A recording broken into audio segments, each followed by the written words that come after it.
इस कार्यक्रम के प्रायोजक करता है कमला पसंद, अनोखा स्वाद। नमस्कार, मैं हूं प्रदीप विश्वकर्मा और आप देख रहे हैं आज का मुद्दा। आज का हमारा मुद्दा है अखिलेश की विजय रथ यात्रा।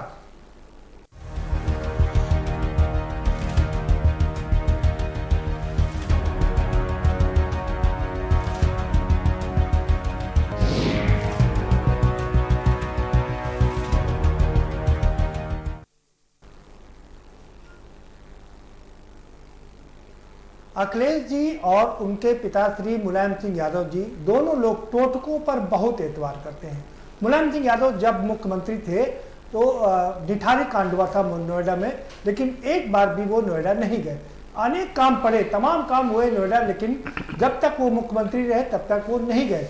और यही कहा जाता रहा कि नोएडा जो भी जाता है वो दोबारा मुख्यमंत्री नहीं बन पाता है। और इसी टोटके के चलते मुख्यमंत्री रहते मुलायम सिंह यादव कभी भी नोएडा नहीं गए। 5 KD में एक प्रेस कॉन्फ्रेंस के दौरान जब मैंने उनसे पूछा कि आप इतना बड़ा कांड हो गया कि आप निठारी में कांड हुआ है, आप नोएडा नहीं जा रहे हैं, तो उनका जवाब था कि आप मुझे कोई पंडित बता दीजिए जो हमें बता सके और हम वहाँ जरूर चले जाएंगे। उसी तरीके से उनके सुपुत्र हैं, तो जाहिर की बात है कि उनको भी उनके गुण और दोष पता होंगे और उनके गुण भी जरूर उनके पुत्र में आए हैं। अखिलेश जी भी टोटकों पर पूरा एतबार करते हैं। बात रथ यात्रा की करें, 1987 में जब मुलायम सिंह यादव ने अपना ये शुरू किया था और 89 में जब अपनी सरकार बनाई थी, उससे पहले 87 में रथ यात्रा निकाली थी। रथ यात्रा कानपुर से निकाली गई थी, कानपुर देहात से रथ यात्रा निकाली गई थी। उसके बाद 2011 में जब दोबारा से अखिलेश यादव ने, मुलायम सिंह यादव ने रथ यात्रा निकाली, वो भी कानपुर से निकाली। और इसके बाद एक बार फिर आज जब 2022 का रण सामने खड़ा हुआ है, तो उससे पहले अखिलेश यादव ने विजय रथ यात्रा निकाली और वो भी कानपुर से निकाली। ये एक टोटका है। उनको लगता है कि अगर कानपुर से रथ यात्रा निकाली जाएगी तो उनको विजय जरूर हासिल होगी, और इसीलिए ये विजय रथ यात्रा निकाली गई है। क्या ये टोटका काम आएगा? ये अपने आप में सबसे बड़ा सवाल है और हम इसी पर चर्चा करेंगे कि क्या इससे किसको कितना फायदा मिलेगा, क्या अखिलेश को कोई माइलेज मिलेगा, क्या भारतीय जनता पार्टी से कोई बेचैनी नजर आ रही है। सब बातों पर चर्चा करेंगे, लेकिन उससे पहले आपको एक रिपोर्ट दिखा देते हैं और रिपोर्ट के जरिए आपको समझाने की कोशिश करेंगे कि दरअसल अखिलेश की ये विजय यात्रा कहां से निकली, कैसे निकली, क्या है इसके मायने, उसके बाद इस पर चर्चा करेंगे।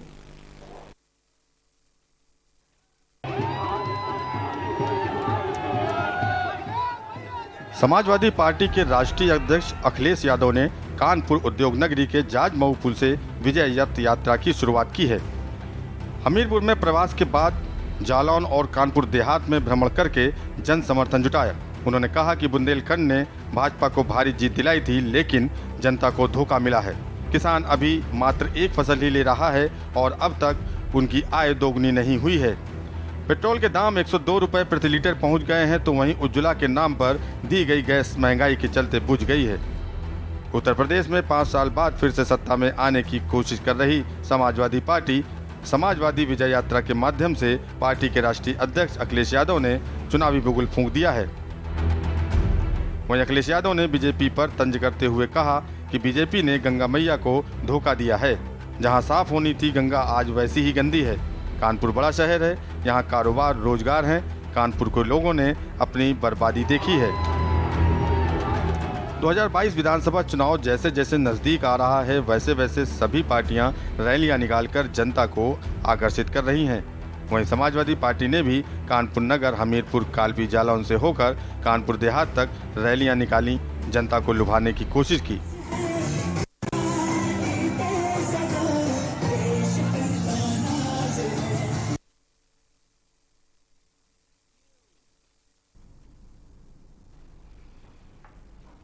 जी हाँ, तो क्या ये टोटका काम आएगा?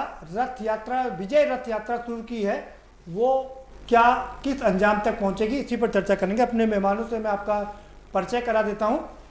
हमारे साथ शबनम पांडे जी जुड़ चुकी हैं, भारतीय जनता पार्टी की नेत्री हैं। बहुत स्वागत है शबनम पांडे जी आपका। और हमारे साथ समाजवादी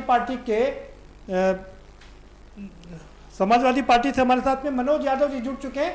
मनोज जी, आपका भी बहुत स्वागत है। और दो खास मेहमान हमारे साथ यहाँ लखनऊ स्टूडियो से जुड़े हुए हैं। प्रोफेसर राजेंद्र वर्मा है, राजनीतिक विश्लेषक हैं, आपका बहुत स्वागत है सर। और उदय यादव जी बहुत ही वरिष्ठ पत्रकार हैं, आपका भी बहुत स्वागत है उदय जी। हमारे साथ एक और हमारे सहयोगी भी चंद्रमणि शुक्ला जुड़े हुए हैं, जिन्होंने ये पूरी रथ यात्रा कवर की और 190 किलोमीटर की ये यात्रा थी, 5 जिलों से निकली थी। उनका भी अनुभव हम साझा करेंगे और सीधे हम चंद्रमणि के पास ही चलते हैं। चंद्रमणि, आप अखिलेश के साथ में रहे, 2 दिन रहे, 2 दिन आपने उनका टिक टैक भी किया, उनसे बात भी की, काफी लंबे समय तक बात की। उनका बॉडी लैंग्वेज और उनकी जो यात्रा है क्या दर्शाती है? क्या ये वास्तव में विजय रथ यात्रा में कन्वर्ट होगी या अभी कुछ और मेहनत करना बाकी है? जी, अगर बात करें अखिलेश यादव की, तो अखिलेश यादव का जो कॉन्फिडेंस लेवल है वो आप उसी से अंदाजा लगा सकते हैं कि वो 400 सीटें जीतने का दावा कर रहे हैं। पर ये कॉन्फिडेंस अगर बात करें जो पब्लिक है, जो लोग हैं, उनको देखकर है या फिर जैसे कि पहले से ही अखिलेश यादव दावा करते आए हैं कि वो 400 सीट जीत रहे हैं, या जो ऐसी बातें करते आए हैं कि उन्हें एक बाबा से मुलाकात हुई थी, उन्होंने हाथ देकर बताया है कि 350 सीटें जीतेंगे और उसके बाद में उन्हें अब सड़क पर आकर लग रहा है कि 400 सीटें जीतेंगे। तो इसके पीछे कई कारण हो सकते हैं। अगर हम बात करें कि इनकी विजय यात्रा की, तो विजय यात्रा को लेकर मैंने इनसे एक सवाल भी पूछा था कि जो भीड़ आती है आपकी रैलियों पे, अखिलेश यादव की रैलियों में लगातार भीड़ आती है और पिछले चुनाव में भी देखा गया, चाहे 2014 की बात करें या 17 की बात करें या 19 की बात करें, जब अखिलेश यादव सड़क पर निकलते हैं या किसी रैली को संबोधित करने जाते हैं तो वहां पे भीड़ तो नजर आती है, पर चुनाव के रिजल्ट आपने देखे उतने बेहतर रिजल्ट नहीं आए। तो निश्चित तौर से भीड़ इस यात्रा में भी नजर आ रही थी। पर अब ये सबसे बड़ा सवाल है कि जो अखिलेश यादव निकल रहे हैं, जो लोगों से बातचीत कर रहे हैं, वो क्या लुभा पा रहे हैं, क्या उनके पास तक पहुंच पा रहे हैं। और मुद्दों की बात करें, मुद्दों की बात अगर करते हैं तो अखिलेश यादव साफ तौर से ये छवि प्रस्तुत करने चाहते हैं। नहीं चंद्रमणि, मैं आपसे ये समझना चाहूंगा, आपने एक बहुत मौजूद बात कही कि जो यात्रा निकल रही है वो विजय रथ यात्रा में कन्वर्ट नहीं हो पाएगी, ऐसा कुछ आप कुछ कह रहे हैं, लेकिन आपको जो हुजूम दिखाई दे रहा है, क्या लग रहा है वो सिर्फ क्या अखिलेश यादव को देखने और सुनने आ रही है, वोट में कन्वर्ट नहीं होगा? जी नहीं, देखिए अब ये तो आने वाला वक्त बताएगा कि वोट में कन्वर्ट होगा कि नहीं होगा, लेकिन हुजूम है सड़कों पर। जब अखिलेश यादव निकल रहे हैं तो जो राजनीतिक कार्यकर्ता है वो तो उनकी तो भीड़ है ही है, जो पार्टी का टिकट चाहते हैं, जो तमाम अन्य सदस्यों को लेकर आते हैं, उनकी तो भीड़ है। पर जो आम लोग भी हैं, जैसे जो गांवों से काफिला जब निकलता है तब लोग अखिलेश यादव की विजय यात्रा को देखने के लिए आ रहे हैं। और अब उन्हें निर्धारित करना है कि अखिलेश यादव उनके बीच में पहुंचते हैं तो कितना जन समर्थन देते हैं, ये लोगों पर निर्भर होगा और ये आने वाले चुनाव में ही पता चलेगा कि किस तरह से जनता का रुख होगा। लेकिन ये बात तो तय है कि नहीं, आपको क्या लगता है चंद्रमणि, आपने जो देखा, आपका एनालिसिस क्या कहता है? आप लंबे समय से कवर कर रहे हैं, आपने जो वहां पर देखा उसके लिहाज से आपको क्या लगता है कि ये यात्रा कितनी सफल होगी या कितने भी और मेहनत करनी पड़ेगी? निश्चित तौर से अखिलेश यादव को अभी और मेहनत करनी पड़ेगी, क्योंकि ये बुंदेलखंड एक उत्तर प्रदेश का एक छोटा सा हिस्सा है और 4 जिलों की ये यात्रा है। तो अभी इस यात्रा से किसी भी निष्कर्ष पे नहीं पहुंचा जा सकता, लेकिन ये बात तो तय है कि अखिलेश यादव को अभी और मेहनत करनी पड़ेगी, क्योंकि उनका उस पार्टी से मुकाबला है जिसे पिछले चुनाव में 51% वोट मिला है और पिछले विधानसभा चुनाव की बात करें तो 38% के आसपास वोट बैंक उसके पास है। तो निश्चित तौर से जब मुकाबला है आपका एक मजबूत पार्टी से, तो जमीन पर आपको मेहनत करनी पड़ेगी। और जो आपके कार्यकर्ता हैं, अगर बात करें इस ये विजय यात्रा की, तो विजय यात्रा में जैसे कि पहले से निर्देश दिए गए थे समाजवादी पार्टी की तरफ से कि अन्य विधानसभाओं या अन्य क्षेत्र के लोग नहीं आएंगे, पर इस विजय यात्रा में ये भी दिखा कि अन्य क्षेत्र के लोग भी आए और बड़ी बड़ी दूर दूर से लोग आए हुए थे जो इस यात्रा में शामिल हो रहे हैं। तो ये भी एक बड़ा संकेत है कि अखिलेश यादव की जो पॉपुलैरिटी है वो क्या जमीन पर जब पहुंच रहे हैं, तब जो क्षेत्रीय आदमी से जुड़ाव करना चाहते चाहते हैं, जो क्षेत्रीय लोगों से मुलाकात करना चाह रहे हैं, उनके बीच में कहीं ये तो नहीं कि उनके कार्यकर्ताओं की वजह से ही जो अन्य क्षेत्रों से आ जाते हैं उस वजह से मुलाकात ना हो पा रही हो। तो ये भी पार्टी को देखना होगा, ये पार्टी का विषय है। लेकिन ये बात तय है, अभी अखिलेश यादव को बहुत मेहनत करनी पड़ेगी और सिर्फ बुंदेलखंड क्षेत्र में दौरा करने से ये नहीं कहा जा सकता है कि इनका विजय यात्रा में कन्वर्ट होगी या इससे कुछ असफलता भी हो सकती है। तो अभी निष्कर्ष पर पहुंचने में समय है, लेकिन ये बात जरूर है कि भीड़ हो रही है, लोगों की सड़क पर भीड़ दिख रही है, लोग अखिलेश यादव को पसंद कर रहे हैं, लोग देखना पसंद कर रहे हैं। अब ये निर्भर करता है कि आगे का मैनिफेस्टो क्या होगा, और तमाम घोषणाएं भी इन्होंने इस रथ यात्रा के 2 दिन के दौर में घोषणाएं भी की। जैसे जो पेंशन मिलती थी महिलाओं को उसको 3 गुना करने की बात थी, वही किसानों की सिंचाई के लिए कहा कि वो फ्री बिजली, ठीक है, अभी शुरू हो गई है। हाँ, लेकिन अभी बिजली सस्ते करने की बात की, किसानों को फ्री बिजली देने की बात की, 300 यूनिट बिजली देने की बात की। बहुत शुक्रिया चंद्रमणि, बहुत शुक्रिया आपका, आपने बहुत बहुमूल्य सुझाव रखे अपने, और जो अपनी यात्रा वृत्तांत है उसको सविस्तार यहाँ पर बताया। आप बने रहिए हमारे साथ में, हम आएंगे आपके पास में। शबनम पांडे जी का रुख करते। शबनम पांडे जी, आप समाजवादी पार्टी के इस विजय रथ यात्रा को किस तरह से देख रही हैं? ये जो बुंदेलखंड का इलाका है ये बसपा का इलाका कहलाता था और आपने उस पर 2017 में पूरी तरीके से कब्जा कर लिया। वो इलाका आपसे छीनने के लिए निकल चुके हैं अखिलेश यादव जी। आप जानते हैं कि भारतीय जनता पार्टी के हाथ से कोई भी कुछ भी नहीं छीन सकता, क्योंकि भारतीय जनता पार्टी का आज नेतृत्व उत्तर प्रदेश में एक मजबूत हाथों में है। हमारे मुख्यमंत्री माननीय योगी आदित्यनाथ जी एसी कमरे से राजनीति नहीं करते हैं। अपने सत्ता में रहने के बाद लगातार आपने देखा होगा कि वो तमाम जिलों पे जाते रहे हैं और चुनाव दूर होते हुए भी उन्होंने कभी भी कमरे में बैठ के राजनीति करना और सरकार चलाने का काम नहीं किया। पर उसके ठीक विपरीत अगर आप देखते हैं कि समाजवादी पार्टी जो कि कहते हैं कि हम लोहिया जी के आदर्शों पे चलते हैं, पर उसके लोहिया जी के आदर्शों को पछाड़ते हुए 89 में जब मुलायम सिंह जी यात्रा शुरू करते हैं तो एक साधारण से बस पर करते हैं और उस समय वो दिखाना चाहते हैं कि वो समाजवाद आदर्शों को मानते हैं। पर आज इतने सालों बाद उनके सुपुत्र जब रथ यात्रा करते हैं तो 5 करोड़ के मर्सिडीज के बस पे, जो कि सारी सुविधाओं से लैस है, अपने एजी ऑफिस को रथ यात्रा की तरह इस्तेमाल करते हैं। और वो इस टोटके पे जाते हैं कि सत्ता में रहेंगे तो नोएडा नहीं जाएंगे, रथ यात्रा करेंगे तो फिर सत्ता में आएंगे। सारी राजनीति सत्ता के इर्द गिर्द घूमता है। पर ये मैं बता देना चाहती हूँ कि काठ की हांडी बार बार नहीं चढ़ती है। और जब सत्ता में रहते और तब वो बुंदेलखंड की ओर देखते, बुंदेलखंड का विकास करते, तो निश्चित तौर पे बुंदेलखंड के लोगों को समझ में आता कि ये हमारे सच्चे हमदर्द हैं। पर आज सरकार में रहते हुए बुंदेलखंड को हम के विकास के लिए जिस तरीके से सरकार ने एक्सप्रेसवे का किया है, वहाँ पे हमने तमाम ऐसे विकास कार्य किए हैं शबनम पांडे जी, किसानी जी बिल्कुल बिल्कुल, सारे लोग जो भी पार्टी सत्ता में होती है वो यही कहती है कि हमने तमाम विकास किए हैं इसलिए जनता हमको वोट जरूर देगी। आपने कहा कि अखिलेश हाईटेक 5 करोड़ के हाईटेक रथ में सवार होकर के निकले हैं, लेकिन भारतीय कांग्रेस और विपक्षी दल ये आरोप लगा रहे हैं कि प्रधानमंत्री ने 18,000 करोड़ में एयर इंडिया बेच दिया और 16,000 करोड़ के 2 विमान खरीद लिए। आ रहा हूं आपके पास में, मनोज जी के पास चले। मनोज यादव जी, क्या आपकी पार्टी टोटकों पर विश्वास करती है? ये टोटका सफल होगा क्या? देखिए, अगर आप अपने होमवर्क को पुनरावृत्ति करते हैं, बार बार अगर हम उसको रिपीट करते हैं तो उसको टोटका क्यों कहा जाए? भाई, हमने लोहिया जी की पुण्यतिथि से रथ यात्रा की शुरुआत की तो इसमें टोटका वाली क्या बात हुई? लेकिन हाँ, खलबली मच गई। शबनम पांडे जी को नहीं अच्छा लगा कि समाजवादी पार्टी के लोग 5 करोड़ की बस से चल सके।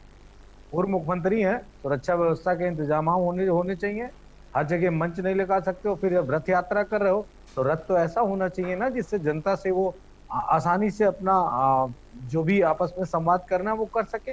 इन सब चीजों को बीजेपी लेके आ रही है। मुझे तो बड़ा हास्यप्रद ये महसूस हुआ।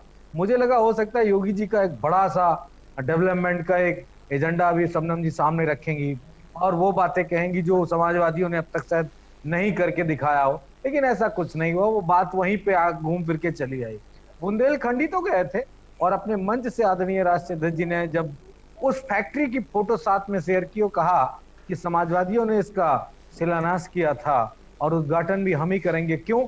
क्योंकि वो पावर प्लांट भी योगी सरकार ने पूरा नहीं किया, नहीं बना पाई उसको। 5 साल का वक्त गुजर गया, 2-3 महीने बचे हैं चुनाव के। लेकिन सरकार क्या बताना चाहती है? क्या आपको कोई रोक है? आप रथ यात्रा निकालो। बगल में मध्य प्रदेश में मामा जी तो निकालते हैं, जब उनका चुनाव होता है तो वो लगातार रथ यात्रा निकाल से जनता से संवाद करते हैं। लेकिन एक मठाधीश मुख्यमंत्री बने बैठे हैं और मठाधीश को अहंकार इस बात का है कि मैं गली गली थोड़ी नहीं जाऊंगा खाक चाकने। अगर योगी मोदी जी को और अमित शाह जी को उत्तर प्रदेश की जरूरत होगी तो आएंगे, हमको चुनाव लड़ाएंगे और परस के फिर सत्ता दे जाएंगे। वो वाली अगर मठाधीश के अंदर दिमाग में बैठी हुई चीजें हैं तो वो निकाल दें। चूंकि योगी जी ये बात शायद भूल रहे हैं कि मोदी अमित शाह जी भी, एक मिनट एक लाइन अभी पूरी कर दूं फिर आप मेरी बात रोकिएगा। मैं कह रहा हूं कि क्या 2017 में जब चुनाव चल रहा था तो योगी आदित्यनाथ चेहरा तो थे नहीं, तब तो चेहरा कोई और था। और उस वक्त जब चेहरा ये दिखाया जा रहा था केशव प्रसाद मौर्य हैं, तो उस बैकवर्ड को तो पीछे कर दिया गया। तो अब जनता जवाब मांग रही है कि वोट हमारा राज तुम्हारा, ये वाली ये विधि अब नहीं चलेगी। आपने जिस मुख्यमंत्री को प्रोजेक्ट किया है, जिस चेहरे को प्रोजेक्ट किया है, उत्तर प्रदेश की जनता उधर नहीं देखना चाहती। जी बहुत समय दे दिया आपको भी रोकना पड़ेगा। दोबारा से आऊंगा, भी समय आपको वो दोबारा से दूंगा। लेकिन सवाल यही उठ रहा है कि 30% वोट से लेकर के 50% तक पहुंचेंगे कैसे?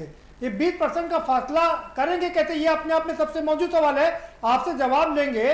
लेकिन जरा प्रोफेसर राजेंद्र वर्मा जी के पास चलते हैं। प्रोफेसर राजेंद्र वर्मा जी, जैसे मैंने कहा कि मुलायम सिंह यादव से लेकर के अखिलेश यादव तक लगातार रथ यात्रा निकाल रहे हैं और कानपुर देहात से ही निकालते हैं, कानपुर से ही निकालते हैं और जब निकालते हैं जीत दर्ज कराते हैं।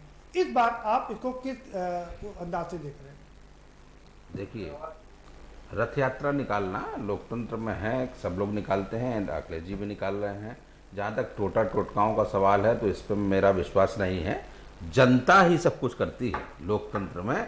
लेकिन यदि हम इसको निष्पक्ष भाव से देखें तो जो भीड़ उमड़ रही है और जो लोगों में बेचैनी है अंदर, वो सही में परिवर्तन इस बार देखना चाहती है। और ये भीड़ वोट में कन्वर्ट होती है कि नहीं होती है, ये बात के विषय है। और मुझे ऐसा पता नहीं क्यों लग रहा है कि ये वोट में कन्वर्ट होगी इस बार, क्योंकि जो वर्तमान प्रदेश सरकार है हमारी, वो लॉ एंड ऑर्डर से लेकर बेरोजगारी महंगाई में फेल हुई है। इसको आपको देखना पड़ेगा। इनकी जो संस्कृति थी, जो उन्होंने कहा कि ठोको संस्कृति चलाई, उसका प्रतिफल आपने अभी देखिए गोरखपुर में देखा। ताजा उदाहरण आपका लखीमपुर का है।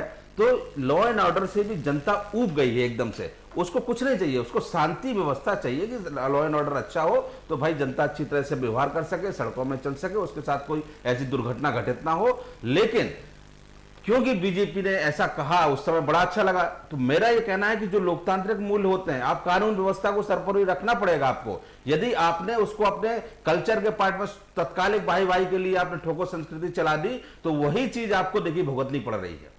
आप यदि कहते कानून सबके लिए बराबर है, चाहे वो पुलिस हो, चाहे मुख्यमंत्री हो, चाहे आम जनता हो, चाहे XYZ कोई भी हो, यदि कानून को आप सर्वोपरि रखते, संविधान को आप सर्वोपरि रखते तो कभी इस तरह की घटनाएं नहीं होती। और दूसरी बात, निश्चित रूप से आप में अखिलेश यादव जी की जो मैं समझ देख रहा हूं पिछले 5 सालों से, जो जिस मुद्दों पे वो बात कर रहे हैं, जिस मुद्दों पे वो लड़ रहे हैं, जो जनता के एकदम लगे हुए मुद्दे हैं। देखिए, उन्होंने पुराने कर्मचारियों के लिए पुरानी पेंशन की बात की, अभी मनोज जी ने भी 2-3 मुद्दों की चर्चा की, आपने भी चर्चा की, जो तत्कालिक मुद्दे हैं जिससे बहुत जनता प्रभावित है। और चाहे उन्होंने महंगाई कम करने की बात हो, बिजली कम करने की बात हो, तो इस तरह से उन्होंने जो बात कर रहे हैं अखिलेश जी, इससे निश्चित रूप से ऐसा प्रतीत होता है कि ये सत्ता के निकट आ रहे हैं। बीजेपी कुछ ऐसा दाव ना चले लास्ट में। और अखिलेश जी, ऐसा नहीं है कि अभी आपको भीड़ दिख रही है तो निष्पक्ष होकर बैठ जाइए। बात सही है, चाहे शबनम जी बोल रहे हो, चाहे कि जनता आप मेहनत मांगती है अपने नेता का, और अखिलेश जी को भी ये मेहनत करनी पड़ेगी और इसको कंटिन्यूस रखना पड़ेगा। और जो मुद्दे हैं, और मेरा एक चीज और हम्बल रिक्वेस्ट 1 मिनट चाहूंगा कि देखिए, सत्ता परिवर्तन तो आप कर सकते हैं, अब अखिलेश जी के साथ जिम्मेदारी है कि वो सामाजिक परिवर्तन भी करें, जिसके लिए पार्टी बनी है, या कोई भी इस तरह की सामाजिक न्याय वाली पार्टियां जो बनी हैं। आपको सामाजिक इसलिए मुद्दे लेने ही पड़ेंगे और आपको संस्थानों का निर्माण करना पड़ेगा। और जरूरी है, और आपने 5 सालों में देखा कि संस्थान जब सरकारी संस्थाओं को बेचा जा रहा है तो और आपकी बात नहीं रखी जा रही है, चाहे वो जो घराने हो, चाहे मीडिया घराने से लेकर XYZ कोई भी घराने हो, यदि आप संस्थानों का निर्माण नहीं करते हैं तो आप सामाजिक लड़ाई नहीं लड़ सकते। हो सकता है आप राजनीतिक रूप से आ जाएं, राजनीतिक सत्ता का परिवर्तन कर दें। इसलिए मेरी बड़ी बात है कि यदि आपको ईमानदारी से सामाजिक परिवर्तनों के लिए लड़ना पड़ेगा, और उसके लिए अखिलेश जी अभी हमको दिख रहे हैं कि वो सब अग्रणी चल रहे हैं और वो सरकार बनाने में कामयाब होंगे। जी उदय यादव जी, आप किस नजरिए से देखते हैं इस रथ यात्रा को? देखिए, आपने जो बात कही कानपुर से यात्रा शुरू करने को टोटके के रूप में, मैं इसे दूसरे नजरिए से लेता हूँ।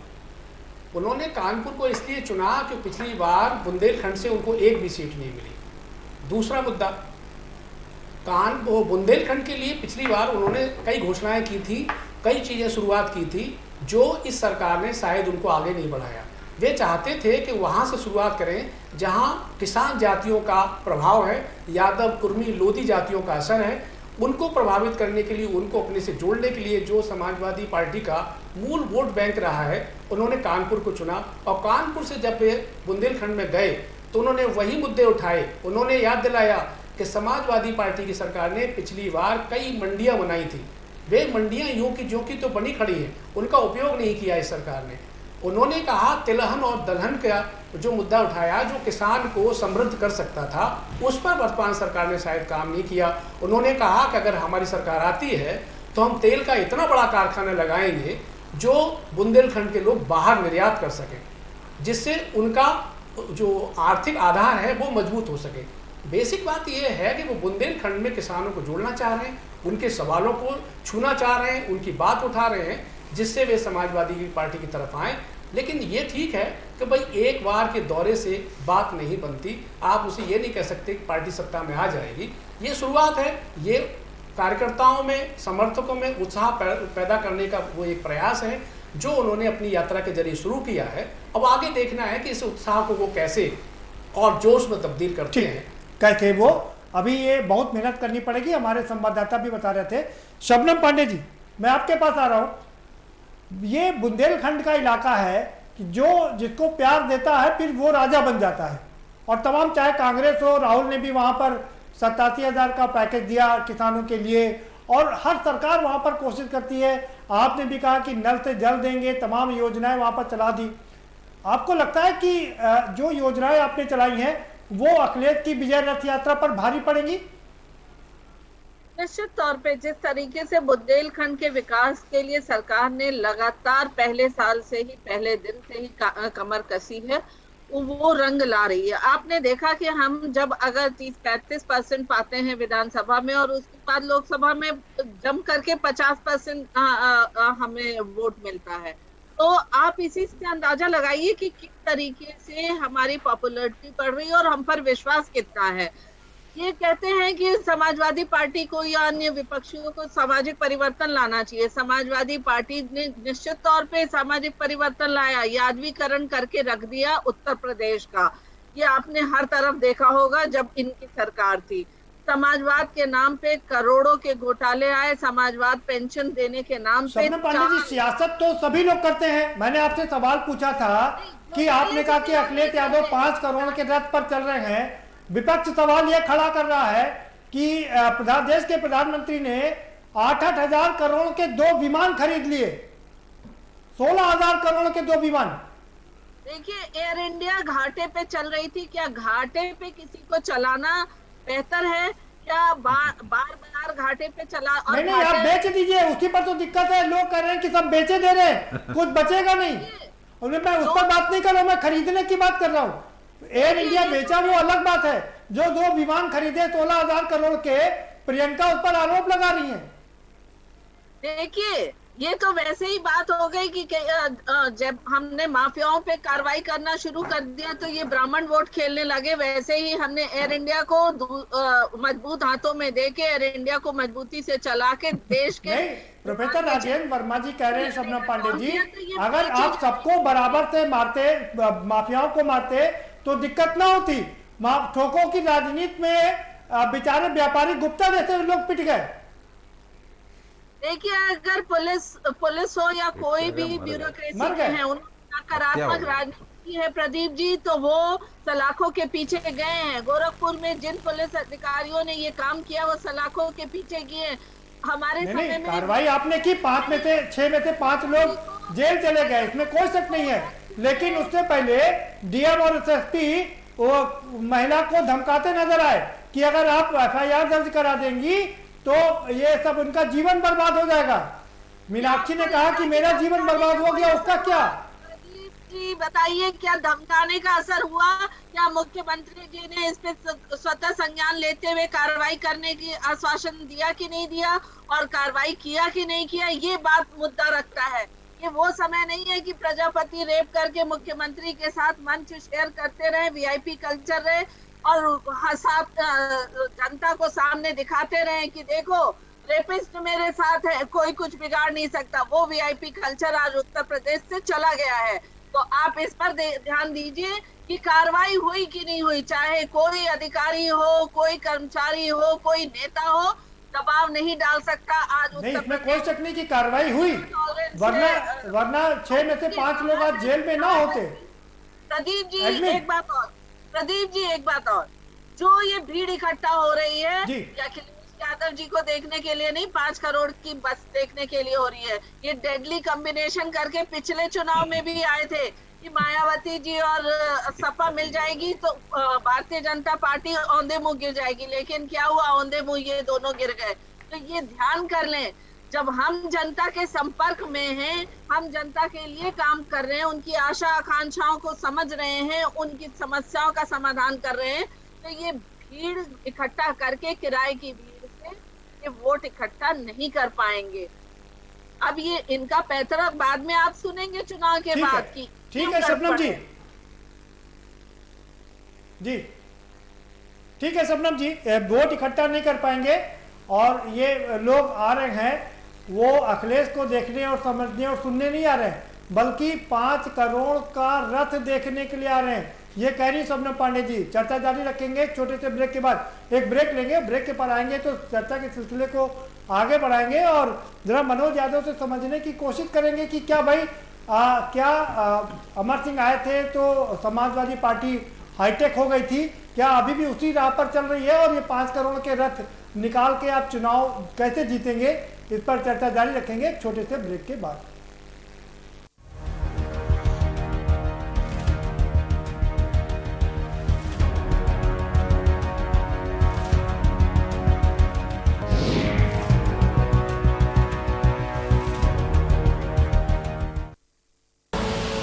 आप देख रहे हैं के न्यूज, खबरों का सारथी। दस हफ्ते 10 बजे 10 मिनट, दस हफ्ते 10 बजे 10 मिनट, डेंगू हट 10 हफ्ते 10 बजे 10 मिनट, दिल्ली से हट। इस बार भी पानी जमा न होने देंगे, होगा तो उड़ेल देंगे, बदल देंगे, तेल डाल देंगे, नो इफ नो बट। 10 हफ्ते 10 बजे 10 मिनट, डेंगू हट 10 हफ्ते 10 बजे 10 मिनट, दिल्ली से हट, चल हट परे हट चल हट, और डेंगू दिल्ली से हट। इस बार भी डेंगू को हराना है।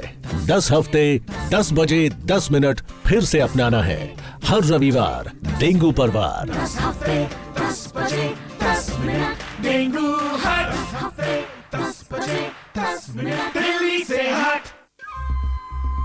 सुपुत्र मेडिटेशन गुरु बेहद नेक और पिताश्री थोड़े रंगीले, थोड़े दिल फेंक।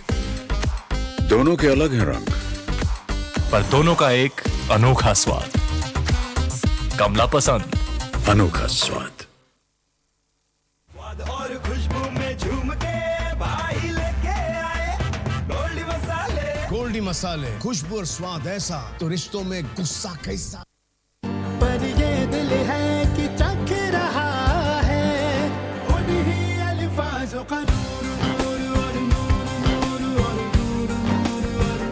दूर कितना भी जाओ, इस जुबान से दूर ना जा पाओगे। विमल, बोलो जुबान केसरी। जब पशुओं को मिलेगा प्यार और मिल्को मोर पशु आहार तो दूध बहेगा, मुनाफा बढ़ेगा। मिल्को मोर पशु आहार। खुदी को आजमाया है तो ये अंदाज आया है, खुदी को आजमाया है तो ये अंदाज आया है। तुम में भी मैं हूं, शुद्ध प्लस पान मसाला। आप देख रहे हैं के न्यूज, खबरों का सारथी।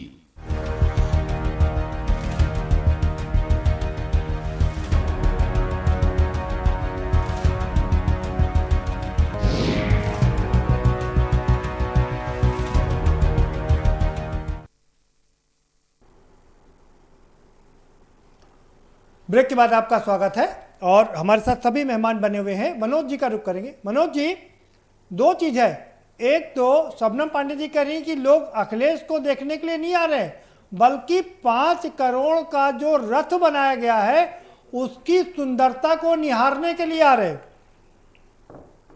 मैं तो उम्मीद करता हूं कि बीजेपी भी अपनी रथ यात्रा निकाल ले और इससे ज्यादा भीड़ ले आए, लेकिन मैं ये बात कह के मेरे ख्याल से मेरा जवाब हल्का हो जाएगा।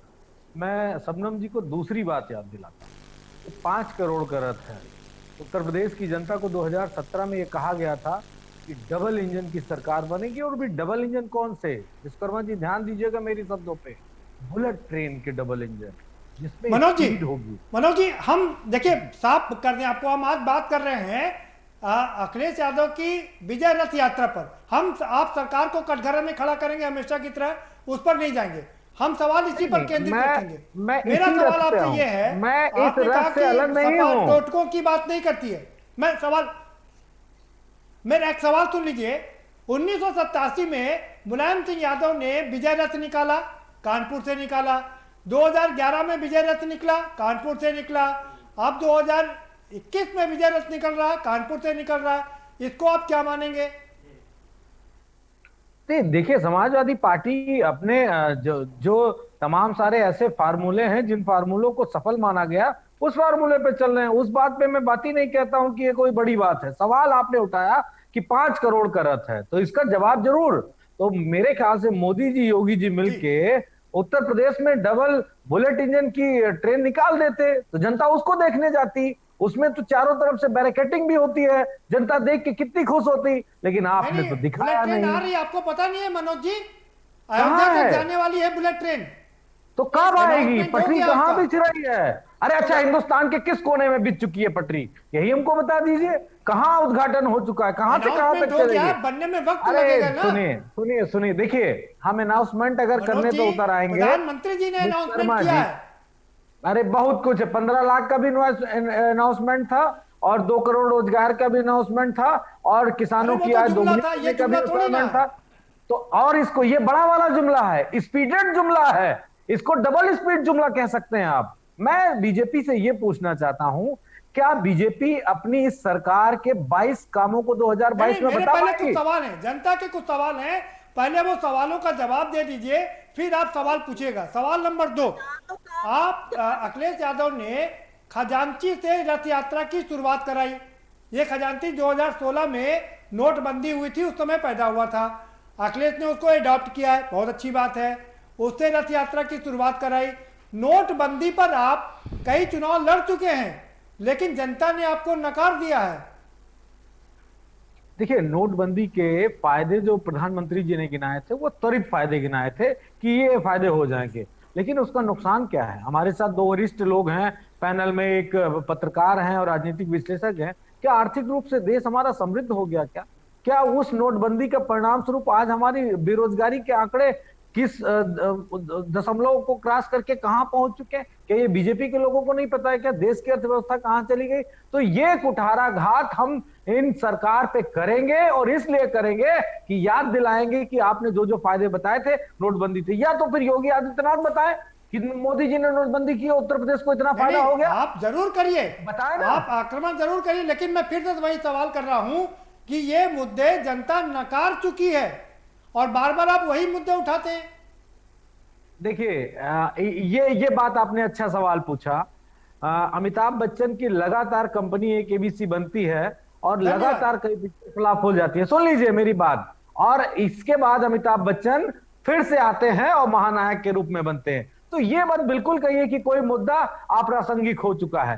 वो मुद्दे ज्वलंत थे, हैं, रहेंगे। जनता को समझ में आ गया। सम्मोहन विधि छोड़ी प्रधानमंत्री ने, और वो सम्मोहन विधि थी कि फायदा ही फायदा है। जनता को पता चल गया कि क्या फायदा है। लोग 5 किलो राशन को डेवलपमेंट बताने लगे बीजेपी के लोग। तो निश्चित तौर पे प्रदीप जी, समाजवादी पार्टी हर उस मुद्दे को छुएगी। और एक लाइन और कह दूं, सोसाइटी डिबेट को आप आगे बढ़ाने में आसानी होगी। जिस दिन हमारा मैनिफेस्टो आएगा उस दिन उत्तर प्रदेश के सारे राजनीतिक दल, वो चाहे सत्ता में बैठे हो या विपक्ष में हो, उड़ जाएंगे, पता नहीं लगेगा किसी का। क्योंकि समाजवादी जो कहते हैं वो करते हैं, ये जनता को भी मालूम है। हमारा मैनिफेस्टो शानदार होगा। मुझे फिर मैं आगे प्रोफेसर राजेंद्र वर्मा जी के पास जाएंगे।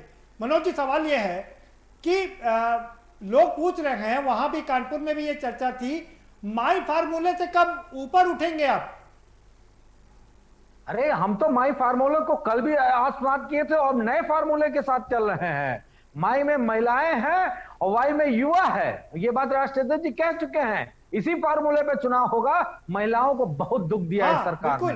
जितना दुख इस सरकार ने महिलाओं को नोटबंदी से लेकर अब तक दिया है, किसी सरकार ने नहीं दिया। और युवाओं के साथ तो जो चला गया, उनको नए भारत की कल्पना की गई थी, मेकिंग इंडिया की बात की गई थी, इस पता नहीं कौन कौन सी योजनाएं बताई गई थी। क्या हुआ? कुछ नहीं हुआ। सिर्फ दिया जलते हैं साल में एक बार, और कुछ नहीं होता। जी आपके पास आऊंगा जरा। ठीक है मनोज जी, ठीक है। प्रोफेसर राजेंद्र वर्मा जी, कुछ सवाल है जैसे कि आ रहा हूं सबनम जी, मैं आपसे जवाब लूंगा। जरा हमारे जो और खास मेहमान हैं उनको भी चर्चा में शामिल कर लेते हैं। राजेंद्र वर्मा जी, आपको लगता है कि जो माई फार्मूला हालांकि अखिलेश ने बदल दिया है, लेकिन अभी भी जो वहां के लोग हैं जिनसे बात हो रही है, वो कह रहे हैं कि उन्हें बाकी लोगों को भी जोड़ना होगा? बिल्कुल। ये क्या अखिलेश जी ये भी कह रहे हैं कि हम केवल एमवाई में जो यदि वो महिलाएं को और युवाओं को शामिल कर रहे हैं तो बाकी दूसरों को लोग छोड़ रहे हैं? ऐसा तो उन्होंने नहीं कहा। हाँ, क्योंकि महिला एक इस देश की आबादी नहीं, एमवाई का मतलब है कि मुस्लिम और यादव। मुस्लिम यादव तो उन्होंने अब बदल लिया है। यदि मुस्लिम यादव है तो इस तरह की राजनीति अब देखिए नहीं करना चाहिए। चाहे जो हो, कि मुस्लिम हो यादव हो, सब समाज को लेकर सबके लिए आपको कार्य करना पड़ेगा। यदि आप सत्ता संभालते हैं तो ज्यादा रिस्पॉन्सिबल होते हैं। विपक्ष में आपको वो मानदंड अपनाने पड़ते हैं कि आप कल्याणकारी राज्य के रूप में, वेलफेयर स्टेट के रूप में कार्य करें। और देखिए अखिलेश जी, यदि पिछली सरकार में कुछ गलतियां हुई हैं तो उनको वो उसमें निश्चित रूप से सुधार करेंगे। क्योंकि मैं उनकी टीवी डिबेटें देख चुका हूं और उनके प्रोग्राम देख चुका हूं, उनमें बड़ी मैच्योरिटी आई है। मुझे ऐसा महसूस होता है। और मुद्दों को लेकर मैच्योरिटी ये समझा दीजिए, मैच्योरिटी आ गई है। जिस तरह से खजांची से रथ यात्रा की शुरुआत करवाई, आपको लगता है कि इसका कोई फायदा मिलने वाला है? ये मैच्योरिटी दिखाता है? ये देखिए, ये तो उनका व्यक्तिगत है। अब मनोज जी जो सपा जी के प्रवक्ता है वो बार बार कह रहे हैं कि ये हमारा एक प्रचलित फार्मूला है। हाँ, यदि ये केवल पाखंड के लिए किया हो तो मैं इसका सख्त विरोधी हूँ। ठीक है, कि ये मतलब कर्म कांड के लिए किया हो, उसके लिए हुआ तो बिल्कुल वो चीजें नहीं। कर्म कांड को अगर हम एक किनारे रख दें, हाँ, उसके जरिए से वो नोटबंदी का संदेश देना चाहते हैं। देखिए नोटबंदी से कितना नुकसान हुआ। मैं एक बात कर दूं, नोटबंदी जो है ना देश में, अभी आप देखते रहिए, नोटबंदी 5 साल 7 साल हो गया ना जी। नोटबंदी इस देश का सबसे बड़ा घोटाला साबित हो गया। मैं एक जिम्मेदार नागरिक के रूप में कह रहा हूं, ये होगा। ये इस देश की जब नोटबंदी हुई तो जिस मकसद के लिए नोटबंदी की गई थी, आपने जितनी जल्दबाजी में की, और जल्दबाजी में की, पूरा नोट का क्या हुआ क्या नहीं हुआ पूरा दुनिया जानती है, प्रेस जानती है। मेरा केवल अपना एनालिसिस है कि नोटबंदी इस देश का सबसे बड़ा घोटाला साबित होगा। ये आप देख लीजिएगा भविष्य में। नहीं, वो अलग बात है, घोटाला घोटाला का मतलब, लेकिन जो अखिलेश जी ने खजांची के द्वारा रथ यात्रा की शुरुआत करवाई, उससे कोई लग रहा कोई इंपैक्ट पड़ेगा? इम्पैक्ट पड़ेगा, वो देखे नहीं देखे। केवल खजांची से सरकार नहीं बन जाएगी, उनको मुद्दों पे लड़ना पड़ेगा, जो जनता के मुद्दे हैं, जिसमें बात एड्रेस कर रहे हैं अखिलेश जी इस समय एड्रेस कर रहे हैं। अच्छी बात है, और विपक्ष को एड्रेस करना चाहिए, विपक्ष में रहकर एड्रेस करना चाहिए कि जो सही में तत्कालिक मुद्दे हैं जिससे जनता प्रभावित हो रही है, चाहे युवा वर्ग हो, बेरोजगारी का मुद्दा बड़ा मुद्दा है, आप इसको हल्के में मत लीजिए। लॉ एंड ऑर्डर का मुद्दा बड़ा मुद्दा है, ठीक बात है, ठीक है, इसको आप इसी से सरकारें चलती हैं। और आपने अभी शबनम जी ने कहा कि आप बड़ी अच्छी उन्होंने बात की, एक कह दी कि भाई घाटे में चल रहा था एयर इंडिया इसलिए भेज दिया।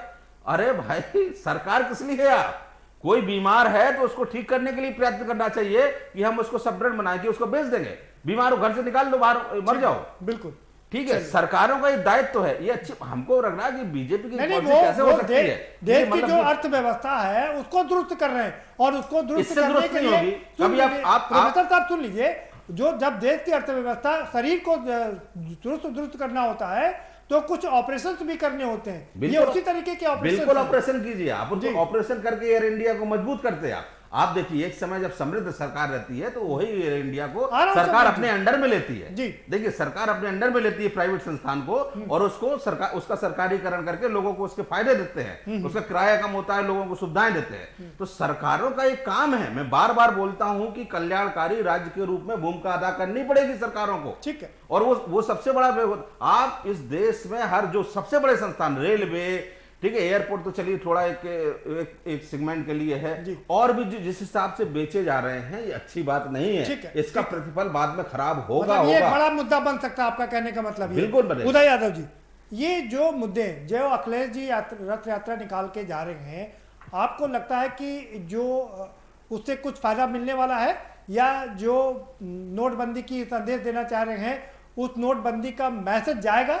क्योंकि जनता पहले ही नकार चुकी है। देखिए मैं आपको एक चीज स्पष्ट करूं और थोड़ा बताना समझाना चाहूंगा। जो आपने MY फॉर्मूले की बात की जी, वहां से बात शुरू करूंगा। अखिलेश यादव ये जानते हैं कि समाजवादी पार्टी को पिछले 2 चुनाव में, लोकसभा विधानसभा चुनाव में 22% के आसपास वोट मिला, और 22% वोट से सरकार नहीं बनेगी जब तक वो 35% के आसपास वोटों को, अपने वोट को नहीं पहुंचाएंगे। 50% भारतीय जनता पार्टी 50 टारगेट कर रही है उदय जी। एक मिनट हमारी बात जी, पहले वो जब तक 35% के आसपास नहीं पहुंचाएंगे तब तक वो मेन फाइट में नहीं होंगे।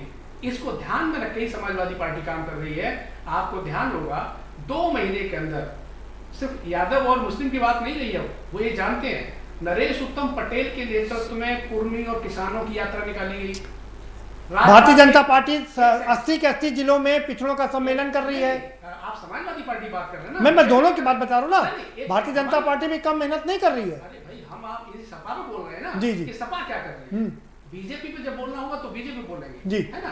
सपा क्या कर रही है हम ये बता रहे हैं, वो अपने वोट को बढ़ा। नहीं, मैं आपको बता रहा हूँ ना कि बीजेपी भी तैयारी कर रही है। उनकी तैयारी तो है ही जी। वो आपने कहा कि 50% लाते, ये क्या कर रहे हैं, ये बहस है ना जी। इस यात्रा से क्या मिलेगा और ये क्या कर रहे हैं, ये बहस का मुद्दा है। तो ये जो कर रहे हैं वो हम बता रहे हैं पत्रकार के नजरिए से कि उन्होंने अन्य जातियों को अपने साथ यादव मुस्लिम के अलावा जोड़ने के लिए प्रयास शुरू किए हैं। राजपाल कश्यप के नेतृत्व में उन्होंने पिछड़ा वर्ग यात्रा निकाली, बिल्कुल। लीलावती कुशवाहा का नेतृत्व में महिलाओं के जोड़ने की यात्रा निकाली। वो तो उधर भारतीय जनता पार्टी शाक्य को आगे करके महिलाओं को जोड़ रही है। अरे वो तो जी, फिर वही बात पूरी होने दीजिए जी। आप कहें तो बीजेपी के पक्ष में बोलूं? नहीं, बीजेपी के पक्ष में मत बोलिए, तो लेकिन दोनों नहीं, बात तो आपकी हो रही ना। नहीं, मैं आपको बता रहा हूं कि वो क्या क्या कर रहे हैं। जी, तो ये होना पहले तब ये बात आप बताएं। आप बताइए ये 22% से 35% तक कैसे पहुंचेंगे? हाँ, इसी पहुंचेंगे, उसी सुनिए तो जी। वो जब तक अन्य जातियों को नहीं जोड़ेंगे, हाँ, यादव और मुस्लिम, आपको लगता है जोड़ रहे हैं? वो बिल्कुल जोड़ रहे हैं। ये जो यात्राओं के प्रयास हैं उनको बीच जोड़ने के ही प्रयास है, क्योंकि यही लोकतंत्र में माध्यम है लोगों के बीच में जाने का तरीका, अपनी बात रखने का तरीका। वो महंगाई का मुद्दा, किसानों की दुर्दशा का मुद्दा। आप उदय यादव जी, उदय जी एक सवाल सुन लीजिए। सवाल ये है, भारतीय जनता पार्टी का वोट बैंक स्टार्ट होता है 15% से, वोटिंग होती है हिंदू मुस्लिम के नाम पर। आज भी मेजॉरिटी इतना वो है कि वो पहले वोट भारतीय जनता पार्टी को देती है। मिनिमम 15 से 20% वोट तो बिना मांगे मिल जाता है भारतीय जनता पार्टी को, बिना किसी कास्ट एंड क्रीड के। देखिए प्रदीप जी, ये जो बात आप बता रहे हैं जी, आ रहा हूं, ये 2014 की बात की बता रहे हैं जी। यही भारतीय जनता पार्टी पहले भी थी। क्या आप बता सकते हैं 50% वोट मिलता था? हाँ, लेकिन अब मिल रहा है ना, 14, 17 और 19 में मिला ना। एक मिनट सुनिए तो जी। जब मिल रहा है इसी तरह कांग्रेस को भी मिलता था, लेकिन आज कांग्रेस को क्या मिल रहा है उत्तर प्रदेश में? जब जनता उब जाती है आपकी नीतियों को लेकर, बढ़ती बेरोजगारी, किसानों की दुर्दशा, कानून व्यवस्था की खराब स्थिति। आप याद करिए 2017 के चुनाव से पहले अखिलेश यादव सरकार घोषणा करती थी कि हम अपने कामों पर वोट पाएंगे, हमने जो काम किए उनको वोट पाएंगे। लेकिन चुनाव से 6 महीने पहले की जो स्थिति थी, खराब कानून व्यवस्था और आपस की लड़ाई, उसने पार्टी को वहां पहुंचा दिया। आज वही स्थिति है। अगर ये सरकार कानून व्यवस्था को नहीं सुधारेगी तो जो विपक्ष प्रयास कर रहा है, स्पेशली हम रथ यात्रा की बात कर रहे थे, तो जो समाजवादी पार्टी सबको जोड़ने का प्रयास कर रही है, निश्चित है उसे फायदा मिलेगा। ठीक है, निश्चित उसको फायदा मिलेगा। शबनम पांडे जी, आप अपनी बात रख सकती हैं। पहली बात तो आपने खजांची से शुरुआत कराने की बात कही। हमें कोई फर्क नहीं पड़ता ये किससे शुरुआत कराते हैं, लेकिन अगर नोटबंदी पे ये प्रहार करना चाहते हैं तो जब इन्होंने प्रहार किया तो जनता ने वोटबंदी इनकी कर दी, तो इसलिए अब दोबारा प्रहार करें तो शायद बेहतर तरीके से और जनता इनकी वोटबंदी कर देगी। बेरोजगारी पे बात करते हैं तो जब इन्होंने सत्ता छोड़ा था 17% बेरोजगारी था उत्तर प्रदेश में और हम उसे 4% तक ला दिए। सदी की सबसे बड़ी महामारी जब आई तो ये जितने भी विपक्षी दल हैं बरसाती मेढक की तरह जो आज निकल रहे हैं, ये सब के सब अभिनेशन पीरियड में चले गए थे, अंदर चले गए थे, इन्हें ढूंढने नहीं मिल रहे थे ये। और जहां तक हमारे राजनीतिक विश्लेषक जी कह रहे हैं कि इन्हें MY वाले फॉर्मूले को बदलना होगा, अब नहीं चलेगा। इन्होंने ये लाइन इस्तेमाल किया, अब नहीं चलेगा, मतलब पहले क्या चलता ये, और यही चलाते थे। इसीलिए जनता आज समझ गई है कि ये देश को अखंड रखने में बाधक हैं। ये जनता को मुस्लिम हिंदू करके तोड़ते हैं। जब हम कहते थे कि हम ईद भी मनाएंगे, दिवाली भी मनाएंगे, कब्रिस्तान भी बनाएंगे और शमशान भी बनाएंगे, तो ये हमें सांप्रदायिक कहते थे। आज ये जिस तरीके से जगह जगह पे चौखट जाकर मंदिर के माथे टेक रहे हैं, कोई आरती ले रहा है, कोई जनेऊ पहन रहा है, कोई अगरबत्ती ले रहा है, कोई गंगा स्नान कर रहा है, ये सारी चीजें आज जब ये करते हैं तो ये सेक्युलर बने रहते हैं। ये मुसलमानों को का तुष्टीकरण करके उन्हें ठाकते हैं। शबनम पांडे जी, आपकी बात का जवाब दिला देते हैं मनोज जी से। मनोज जी, शबनम पांडे जी कह रहे हैं कि मौसम आता है तो आप लोग निकल आते हैं जी, तो हमारा काम क्या है? जवाब ले लीजिए शबनम पांडे जी। मैं शबनम पांडे जी से ये बताना चाहता हूँ, हम राजनीतिक दल हैं। अब राजनीतिक दल का काम क्या है? चुनाव प्रक्रिया में जाना, चुनाव लड़ना। और अगर आपको इतनी घृणा है कि हम मंदिर पे अगर माथा टेक देते हैं तो निश्चित तौर पे आज योगी आदित्यनाथ को विजुअल नहीं प्रस्तुत करने चाहिए थे, और 2 दिन पहले भी हवन सामग्री लेके वहां मठ पे बैठे पूजा कर रहे थे, उसके वीडियो नहीं आने चाहिए थे, नहीं आने चाहिए थे। आप लोग बेशर्म हैं, बेशर्मी करते हैं, ईश्वर का अपमान कर रहे हैं। अगर कोई व्यक्ति भगवान के समय में जाता है, मत्था टेकता है, तो आपको दर्द क्यों हो रहा है? छोटे हिंदू हो क्या आप लोग? सबका साथ सबका विकास पे चलते हैं। कौन सा सबका साथ? अरे एक हिंदू आपको नहीं बर्दाश्त हो रहा है? कोई मंदिर चला जाता है आपको दिक्कत हो जाती है, कोई पूजा पाठ कर ले दिक्कत हो जाती है, कोई टीका लगा ले दिक्कत हो जाती है? पेटेंट हिंदू है क्या? यही मंदिर आपको शुरुआत से करना था। कब से? नहीं, आप शबनम जी, अखिलेश यादव किस स्कूल में पैदा हुए? अरे सुनो, बताओ तो, किस स्कूल में अखिलेश यादव पैदा हुए? मैं किस स्कूल में पैदा हुआ? आप क्या बताना चाहती हैं? आपने अयोध्या के कितनी बार परिक्रमा लगाई है? अरे मेरी बात सुनिए, बात को जवाब दीजिएगा, पहले मेरी बात सुनिए। अयोध्या की 5 कोसी या 14 कोसी परिक्रमा कितनी बार आपने की है? बताइए मुझे, टीवी चैनल पे बताइए, कितनी बार पैदल आपने अयोध्या की 5 कोसी की यात्रा की है? बताइए। नहीं, मैं ये भी जानना चाहती हूँ, फिर MY राजनीति किस लिए होती थी? MY राजनीति में मैं पिछले 25 सालों से पहले से मैं कितनी बार मैंने 5 कोसी यात्रा की है, नंगे पांव। आप हमको हिंदू का सर्टिफिकेट देगी? शर्म आती है आपको? बीजेपी को शर्म नहीं आती कि आप हिंदू का सर्टिफिकेट बांट रही है? और आप मुंह देखते मुझे इस तरह की बातें करना टीवी डिबेट में बिल्कुल पसंद नहीं है, लेकिन इतना याद रखिएगा, हिंदू ठेकेदारी मत बनाइए। इसी तरह के ठेकेदारी बनी थी तो इस देश में जैन धर्म बना था, इसी तरह ठेकेदारी बताई गई थी तो सिख धर्म बना था, इसी तरह जब आपने ठेकेदारी की थी तो बौद्ध धर्म बना था। क्या चाहते हैं?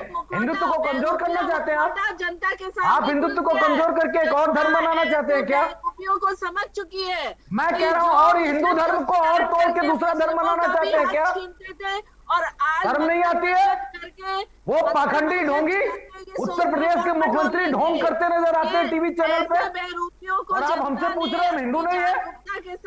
अरे डीजल आप सस्ता कर दो, हमको हिंदू मानो ना मानो कोई दिक्कत नहीं, पेट्रोल के दाम सस्ता कर दो, हमको तो आप जो मर्जी वो कह लो, हमें कोई फर्क नहीं पड़ता। महिलाओं के सिलेंडर के दाम सस्ते कर दो, जो मर्जी वो कह दो। 4 लाख फर्जी पेंशन दिए। कौन से फर्जी पेंशन किसको दे दिया? आरएसएस वालों को दे दिए। धन्यवाद आपका जो आपने एक्सेप्ट किया कि हमने फर्जी पेंशन दे दिया। पेंशन देने के बजाय अपने लोगों को आरएसएस वालों को पेंशन आप देती हैं, मुझे तो बड़ा अजीब लगता है। ऐसी सरकार थी जो पेंशन ना क्यों हम यहाँ पर सरकार के कामों गिराने के लिए नहीं बैठे। नहीं अब वो जो बहस कर रहे हैं खाली वो उस पर हिंदू होने पर। ठीक है, नहीं ठीक है, अपनी बात रखने दीजिए जी। देखिए मैं इस बात को मनोज जी मैं आपके पास आ रहा हूँ, सवाल ये उठता है जी मनोज जी, सवाल मेरा ये है आपसे कि 22% वोट से आप 50% तक कैसे पहुंचेंगे, ये अभी सबसे बड़ा सवाल है। देखिए निश्चित तौर पे ये आपका बेहतरीन सवाल है, मैं इस पे जवाब भी देना चाहूंगा। बीजेपी 15% की पार्टी रही है लगातार, मतलब एक दशक से दूसरे दशक में पहुंच गई और 15% से ज्यादा वोट इनका नहीं बढ़ पाया। कई दशकों तक ये राजनीति से बिल्कुल इतर रहे, लेकिन जनता ने मन बदला। क्योंकि पिछला चुनाव हमने विकास के मुद्दों पे लड़ा था, हमने अपने काम के बदले वोट मांगा था। इस बार हमने अपने सारे सिस्टम सही कर लिए हैं। आप देख रहे हैं लगातार लेकिन जनता ने नकार दिया था ना आपको 2017 में। वही मैं जवाब दे रहा हूं। हमने जो हमारे प्रोफेसर साहब ने कहा, सामाजिक जो ये मुद्दे हैं उत्तर प्रदेश के, जो बड़ा प्रदेश है, हर क्षेत्र का अपना अपना मुद्दा है, वो सामाजिक मुद्दे समाजवादी पार्टी कहीं ना कहीं छोड़ती नजर आई थी। उस पर काम जरूर हुआ था, लेकिन हमने उसको फोकस नहीं रखा।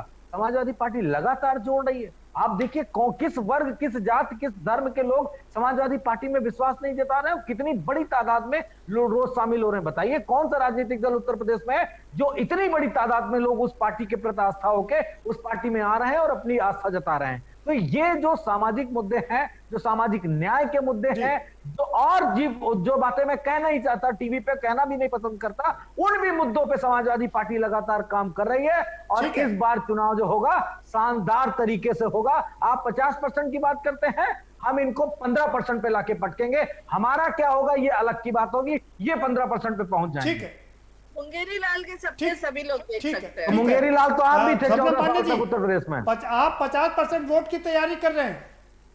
ठीक है मनोज। स्वप्न पांडे जी, अभी सपा के पास में 22% वोट है, आप 50% पे हैं, आपको लगता है कि कैसे गैप भरेगा, भर पाएगी सपा? देखिए निश्चित तौर पे हम इस बार इससे भी ज्यादा बहुमत, हम 51% से नीचे नहीं जाएंगे, हम 51% तक लाएंगे। और ये इसलिए नहीं कि हमने किसी तरीके की तुष्टिकरण की, हमने तुष्टिकरण की राजनीति को खत्म किया है और हमने उन अंतिम पंक्ति में खड़े व्यक्तियों, आप बिल्कुल सही कह रही हैं। 51 ना कहिए, 15 मैंने कहा, 5-1 ना कहिए, 1-5 कहिए, 15% ही रहेगा आपका। केवल ये नारा देते थे और उनके लिए काम करने से हमेशा पीछे रहते थे। समाजवाद के नाम पर अपने घर का विकास करते थे और विकास के नाम पर विकास दुबे जैसे हमने पूरे देश में अपने पार्टी के कार्यालय बना लिए, हर जिले में हमारा पार्टी का मुख्यालय बन गया, कार्यालय बन गया। भाई शबनम जी की फाइनल नहीं, आप इनसे पूछिए ना, शबनम जी से पूछिए कि समाजवादी पार्टी के पूरे देश में कार्यालय बन गया क्या? आपको क्या लगता है कि ये बड़ा अंतर है, कैसे मिटेगा ये गैप? मिटेगा, मिटा पाएंगे? लोकतंत्र में लोग होना चाहिए, लोगों को जोड़ने से ही मिटेगा और बिल्कुल मिटेगा। और देखिए मेरा ये केवल इतना है, कैसा है कि इस बार जो सरकार बड़ी डिफेंसिव लग रही है, बॉडी लैंग्वेज उसकी नजर आ रही है। अभी डिफेंसिव का अभी तो अमित शाह आए नहीं, अभी तो प्रधानमंत्री आए नहीं। और एक जो हम लोगों को ये ऐसा प्रतीत होता है कि कुछ बीजेपी के अंदर भी कुछ खिचड़ी पड़ रही है। ठीक है, योगी जी में और शायद केंद्र में कुछ तारतम्य जो है वो ढंग से नहीं है, तो हो सकता है इसके परिणाम भी बीजेपी को भुगतने पड़े, इसमें कोई संदेह नहीं किया जा सकता। हाँ, अखिलेश जी को मैं फिर कहता हूं कि यदि वो सुन रहे हो डिबेट, हम उनके राष्ट्रीय प्रवक्ता बैठे हुए हैं यहाँ पे, तो मैं ये कह रहा हूं कि लोगों को जोड़ना ही लोकतंत्र का कार्य है, राजनीतिक पार्टियों का कार्य है, उनके मुद्दों को रखना। अखिलेश जी अच्छी तरह से अभी मेहनत कर रहे हैं, उसमें वो कामयाब हो गए तो निश्चित सरकार की ओर सरकार बन सकती है सपा की, और एक कामयाब सरकार बन सकती है। मेरा बस केवल इतना सबमिशन था कि अखिलेश जी ने जो पिछली बार यदि गलतियां हुई हैं उनसे, विकास तो उन्होंने बहुत किया, ठीक है, आप इसमें कोई दो राय नहीं। मायावती और अखिलेश जी ने विकास बहुत किया था, तो उन सामाजिक मुद्दों को भी उनको प्रखर होकर रखना पड़ेगा और तभी ये लंबी लड़ाई लड़ सकते हैं। राजनीतिक सत्ता परिवर्तन इनका उद्देश्य नहीं होना चाहिए। ठीक है मनोज जी, माफ करिएगा, समय नहीं हमारे पास में। उदय यादव जी, आपका फाइनल कमेंट। देखिए, पिछली बार भारतीय जनता पार्टी को 2017 में मौर्य चेहरा है मुख्यमंत्री का। पिछली बार तो पिछड़ों का चेहरा बना के आपने वोट ले लिया था, पिछड़ों का, दलितों का। भारी नाराजगी है जो चुनाव को प्रभावित करेगी। बाकी जो पिछड़ी जातियां समाजवादी पार्टी को छोड़ करके बीजेपी के साथ चली गई थी, वो वोट बढ़ा था। अगर कोशिश करते हैं अखिलेश यादव और उनको लाने में सफल हो जाते हैं तो निश्चित है सत्ता का बदलाव देखने को मिलेगा और इसके लिए इनको बहुत ज्यादा मेहनत करनी होगी। ठीक है, और देखना आगे है कि ये क्या मेहनत करते हैं। बहुत शुक्रिया आप सभी मेहमानों का, बहुत शुक्रिया इस चर्चा में शामिल होने के लिए। तो अखिलेश जी ने विजय रथ यात्रा अपनी शुरू कर दी है और जैसा कि मैंने अपने ओपनिंग कमेंट में भी कहा कि टोटकों पर विश्वास करते हैं अखिलेश यादव जी भी, क्योंकि 1987 में मुलायम सिंह यादव ने जब विजय रथ यात्रा शुरू की थी तो कानपुर से ही शुरू की थी। 2011 में भी कानपुर से विजय रथ यात्रा शुरू किया गया था और जीत मिली थी, दोनों बार जीत मिली थी। 89 में भी सरकार बनी थी और 2012 में भी सरकार बनी थी। एक बार फिर से 2021 में अखिलेश यादव विजय रथ यात्रा निकाल चुके हैं, कानपुर से ही निकाल रहे हैं। क्या 2022 में उनकी सरकार बनेगी? क्या उनका ये टोटका सफल हो पाएगा? ये देखना काफी दिलचस्प होगा। फिलहाल इस कार्यक्रम में इतना ही। आप हमें दीजिए इजाजत और बाकी खबरों के लिए देखते रहिए के न्यूज इंडिया। धन्यवाद।